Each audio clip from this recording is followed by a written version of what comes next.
Across from the Tulane Rec Center, adjacent to a campus soccer field, sits a single stone marking the spot of Super Bowl IV, when it only costs $15 to see it. Hey, I played in the first Super Bowl. It's $12.50, and we're going, who in the world is going to pay $12.50 for a ticket?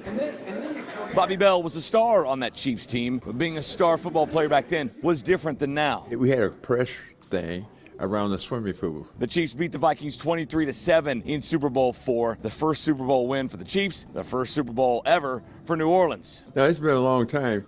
No, it's nice to be back. It changed a lot.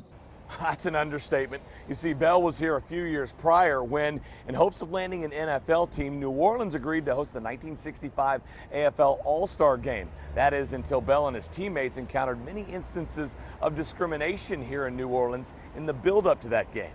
A lady comes out of the kitchen, a black lady comes out of the kitchen, Afro-American, say, you can order, but you gotta take it to your room. And that's when I said, well, this is not. And a lot of the guys walked around and trying to get a place to eat.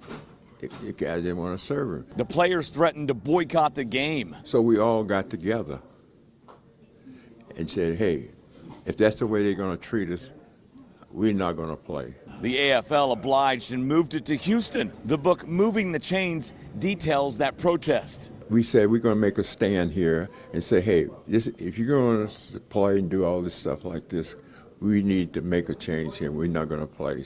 And that's what happened. And those changes led to the city landing the Saints. And from that point on, 2 years later, they decide, hey, they got to change things if they want an NFL team.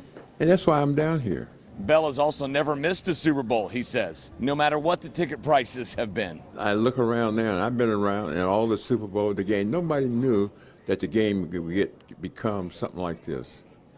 And look at it. In New Orleans, Mick Schaefer, KSHB 41 News.